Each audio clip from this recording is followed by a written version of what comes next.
là. Bonjour Françoise. Bonjour Bon. Cécile, bonjour Patrick. Alors Bonjour Françoise, c'est Oui. fait.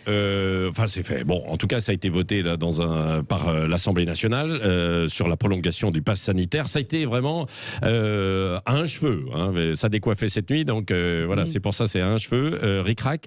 Mais ça passe. Et Françoise, vous dites ce matin, trop, c'est trop. Ah bah oui. Trop c'est trop, je vais le redire, rien ne va plus. Vous imaginez, je vous donne des chiffres, parce qu'il n'y a rien de tel que les chiffres. 75% de la population française est vaccinée. 90% des plus de 60 ans sont vaccinés. L'épidémie est sous contrôle. 2 doses. Il n'y a plus de 2 doses. Il n'y a quasiment plus personne en réanimation. Il y a 80 départements en France où on abandonne même le masque dans les écoles. Et qu'est-ce qu'on nous pond cette nuit ? 135 voix contre 125, la moitié des députés d'ailleurs absents. Qu'est-ce qu'on nous pond ? Une prolongation jusqu'au 31 juillet du pass sanitaire, bien sûr, et également de l'état d'urgence qui va avec. On passe donc de l'exceptionnel au permanent, au courant, à la vie quotidienne. Et tout ça avec la bénédiction des députés. Je suis désolé de vous le dire. Les députés de l'opposition, on a vu la France Insoumise qui a bataillé toutes les soirées. On a vu quelques députés des Républicains qui ont bataillé. Mais où est Marine Le Pen, la grande défenseuse du peuple ? Où est le Parti Socialiste ? Où sont les députés du PS ?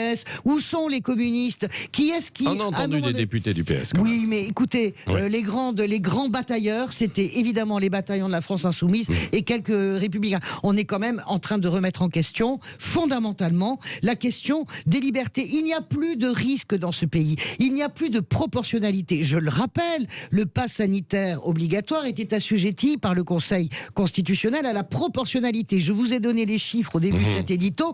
Il n'y a plus de raison. Il y a encore moins de raisons qu'on vit une époque formidable. Vous avez la France, et puis vous avez un bout de France qui s'appelle la Martinique. Et cette nuit, eh bien, on a enlevé le pass obligatoire pour les soignants. Pourquoi ? Parce qu'il n'y a pas assez de soignants vaccinés. Alors, mais on continue dans la verticalité, dans l'opacité des décisions, parce qu'avec le pass sanitaire et le Conseil, eh bien, va évidemment le Conseil de défense avec les décisions qui sont prises par un homme et un seul, évidemment, Emmanuel Macron. Tout ça est une destruction totale des libertés, et ça devient véritablement, pour moi, je vous le dis, irrespirable. Oui, c'est un vote aussi qui cache l'obligation déguisée ou pas de la 3e dose, selon vous ? Bien sûr, mais qui croire, Patrick et Cécile, qui croire ? Est-ce qu'on a envie de croire ? Moi, j'ai envie de dire, est-ce que j'ai envie de croire des menteurs ?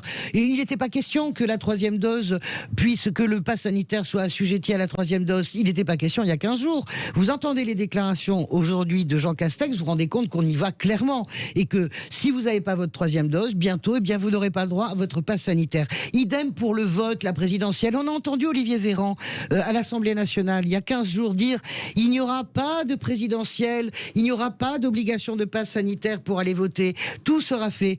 Mais comment peut-on croire ces gens-là ? Moi, je ne crois pas une minute qu'il n'y aura pas un problème pour aller voter à la présidentielle. L'argument qu'ils ont trouvé, c'est quoi ?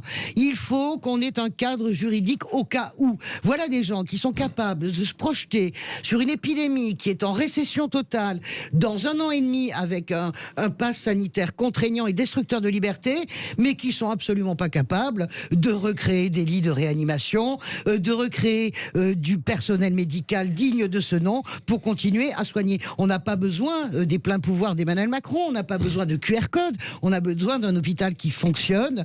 Et puis je suis sidéré, je vais terminer mon coup de gueule ce matin, par l'apathie, l'aboulie véritablement des députés et l'aboulie des Français. Ils sont où les Gaulois réfractaires ? On est en train de tout leur enlever. Oui. C'est pas grave, on les tond, il n'y a aucun problème. Et le goût permanent, de plus en plus prégnant de ce président pour le pouvoir personnel, eh bien ça choque personne. Moi, ça me choque. Oui, merci Françoise de Gaulle.